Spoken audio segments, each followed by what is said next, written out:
Hello everyone, नमस्कार। Online विद्याधन में आप सभी का स्वागत है। आज हम बात करने जा रहे हैं राष्ट्रीय उच्चतर शिक्षा अभियान, जिसे हम रूषा के नाम से जानते हैं, जिसका पहला पहला जो वर्ड होता है उन सभी अक्षरों का पहला वर्ड लेकर एक नया नाम दे दिया गया, रूषा।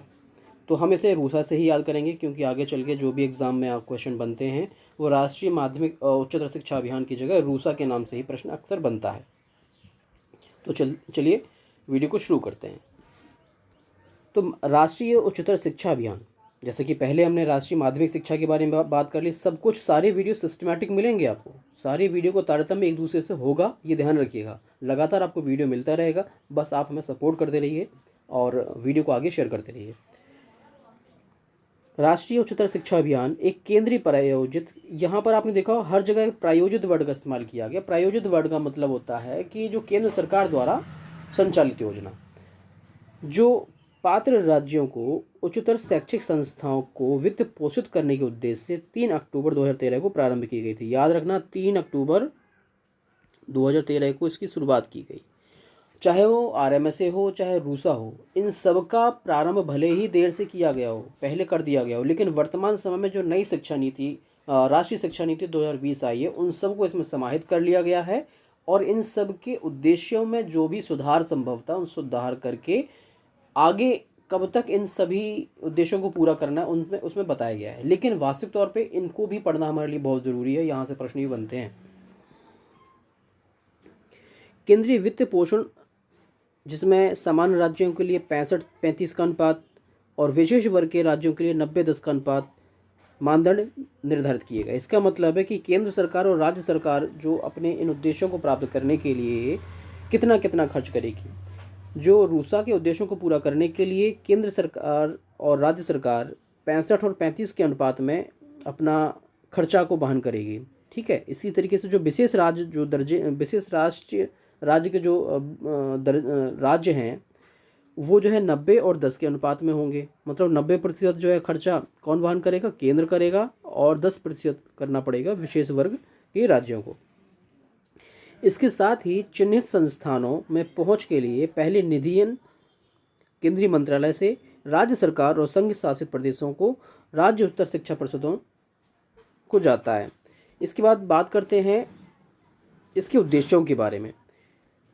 रूसा के अपने कुछ उद्देश्य निर्धारित किए गए, जैसे कि उन उद्देश्यों को हमें समझना जरूरी है, क्योंकि उद्देश्यों को अगर समझ लिया तो पूरी योजना हमें समझ में आ जाती है कि वास्तविक तौर पे इस योजना का क्यों लाया गया। इसको निर्धारित मानदंडों को सुनिश्चित करके राज्य संस्थाओं को समग्र गुणवत्ता में सुधार करना, राज्य स्तर पर योजना और मॉनिटरिंग के लिए संस्थानिक ढांचे का निर्माण करके राज्य विश्वविद्यालय में स्वतंत्रता प्रोत्साहित करके और संस्थाओं के अभिशासन में सुधार करके राज्य उच्चतर शिक्षा प्रणाली में परिवर्तनकारी सुधार करना। जितनी भी संस्थाएं खुली हैं उच्च शिक्षा से संबंधित, उनमें सुधार अत्यंत आवश्यक है। जैसे कि वर्तमान समय में भी अन्य देश के कई विश्वविद्यालयों को फंडिंग दी जाती है। वर्तमान समय में बुंदेलखंड विश्वविद्यालय को उसके सुधार के लिए और इंफ्रास्ट्रक्चर में बदलाव के लिए और कई निधियों में उसको जो है फंडिंग मिली है, जिसकी अमाउंट है 100 करोड़ रुपए। इसके आधार पर बहुत बड़ा सुधार होगा विश्वविद्यालय में आने वाले समय में देखने को मिलेगा। ऐसे ही लगभग 8 से 10 विश्वविद्यालय थे देश के जिनको इतना अमाउंट दिया गया है। इसके बाद हम बात करते हैं प्रबंधन, शैक्षिक और परीक्षा प्रणाली में सुधार सुनिश्चित करना, सभी उच्चतर शैक्षिक संस्थाओं में गुणवत्ता युक्त संकाय की पर्याप्त उपलब्धता को सुनिश्चित करना और रोजगार के सभी स्तरों में क्षमता निर्माण सुनिश्चित करना। उच्चतर शैक्षिक संस्थाओं के अनुसंधान और नवाचार के क्षेत्र में समर्पित करने के योग्य उनको ऐसा पर्यावरण लाना। वर्तमान संस्थाओं में अतिरिक्त क्षमता के निर्माण करके संस्थानिक आधार का विस्तार प्रदान करना। नामांकन लक्ष्यों को प्राप्त करने के लिए नई संस्थानों की स्थापना करना। जहाँ जहाँ आवश्यक है कि नए नए संस्थान खुलने चाहिए, वहाँ संस्थाएं खोलना। जहाँ जहाँ पहले से संस्थाएं स्थापित हैं, उनमें नामांकन जैसी जो भी सुविधाएं हैं उनको बढ़ावा मिले और क्या क्या सुधार हो सकते हैं, ये रूसा के तहत किए जाएंगे।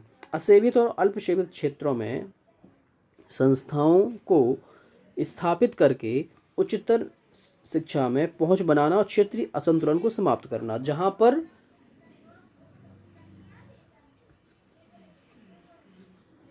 उच्च शिक्षा संस्थाएं नहीं हैं, वहां पर क्या करना होगा, उच्च शिक्षा संस्थाओं की स्थापना करनी होगी, और जहां पहले से बहुत सारी हैं उनके असंतुलन को समाप्त करना। मान के चलिए कोई एक क्षेत्र है जिसका नाम है ए, जहां पर पहले से उच्च शिक्षा संस्थाओं की बात करते हैं 4 संस्थाएं खुली हुई हैं, और एक क्षेत्र है बी जहां पर एक भी संस्था नहीं है। तो ऐसा क्या करना होगा, ऐसे में इन 4 संस्थाओं के बराबर एक ऐसी संस्था यहाँ खोलनी होगी जिससे कि यहाँ के जो बच्चे हैं वो 4 संस्थाओं में जाके पढ़ ले रहे हैं। लेकिन 20 के बच्चे यहाँ तक आते हैं तो उनको दिक्कत होती है। अगर 50 बच्चे यहाँ पर हायर एजुकेशन में एडमिशन लेना चाहते हैं, इच्छा रखते हैं, तो यहाँ तक पहुँचते पहुँचते वो 5 ही रह जाते हैं। तो ऐसी स्थिति में यहाँ पर भी उच्चतर शिक्षा से संबंधित संस्थाओं की स्थापना करनी होगी।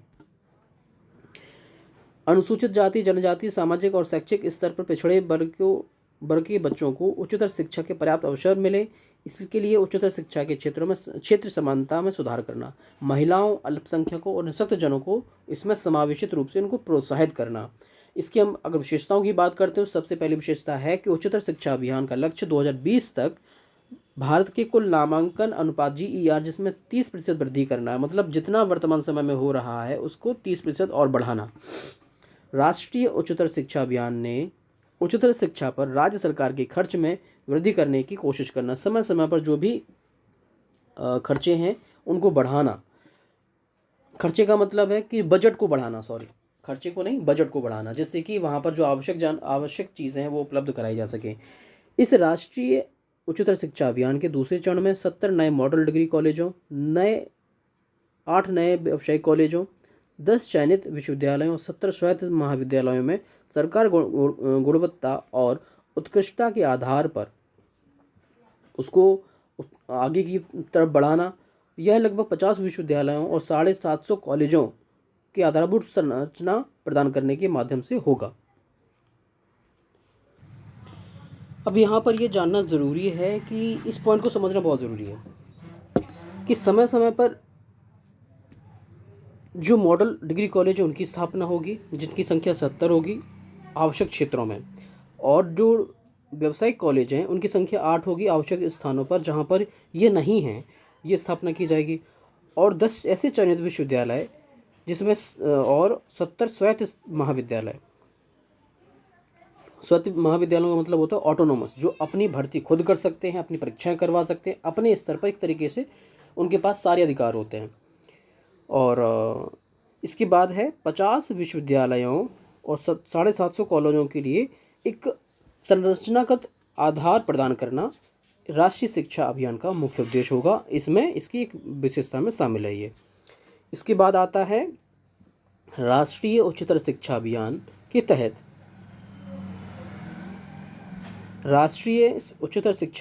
तहत सामाजिक रूप से वंचित समुदायों में उच्चतर शिक्षा के अवसर प्रदान करने के लिए महिलाओं को भी शामिल किया जाएगा, अल्पसंख्यकों को बढ़ावा दिया जाएगा, जो SC ST और OBC और जो विकलांग वर्ग के बच्चे हैं उनको भी समय समय पर जो भी उपलब्ध संसाधन हैं उनको, अगर कोई संसाधन ऐसा है जो उनके क्षेत्र में नहीं आता है तो उनको उसमें छूट प्रदान करके एडमिशन में कह सकते हो थोड़ा सा ढील देकर उनको भी बढ़ावा दिया जाएगा।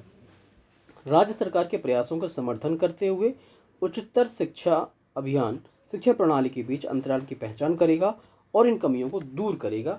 ये राष्ट्रीय रूषा का मुख्य उद्देश्य माना जाता है और ये विशेषता में शामिल है। इसके अगर घटकों की बात करते हैं तो राष्ट्रीय उच्चतर शिक्षा अभियान वर्तमान स्वायत्त महाविद्यालयों को प्रोन्नयन, महाविद्यालयों के समूह परिवर्तन द्वारा नए विश्वविद्यालयों को स्थापित करेगा। इसके बाद यह नए मॉडल महाविद्यालयों, नए व्यावसायिक महाविद्यालयों को स्थापित करेगा। विश्वविद्यालयों और महाविद्यालयों के अवसंरचनात्मक सहायता प्रदान करेगा। संकाय भर्ती सहायता, संकाय सुधार कार्यक्रम, शैक्षिक प्रशासकों के नेतृत्व संबंधी इन योजनाओं पर महत्वपूर्ण अपना रोल प्ले करेगा।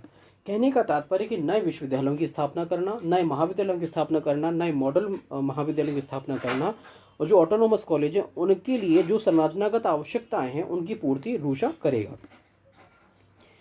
इसके अतिरिक्त रूषा भाग लेने वाले राज्यों की संस्थाओं में सुधार, पुनर्गठन और क्षमता के विकास की संबंधित सहायता भी प्रदान करेगा।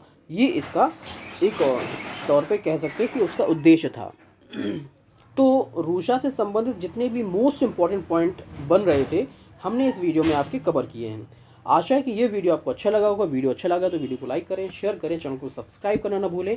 और सबसे बड़ी बात, ऑनलाइन विद्याधन ऐप को डाउनलोड जरूर कर लें। ऑनलाइन विद्याधन ऐप एक ऐसा ऐप है जहाँ पर आपको ढेर सारे वीडियोस फ्री ऑफ कॉस्ट देखने को मिलते हैं, पीडीएफ्स आपको फ्री ऑफ कॉस्ट देखने को मिलती हैं।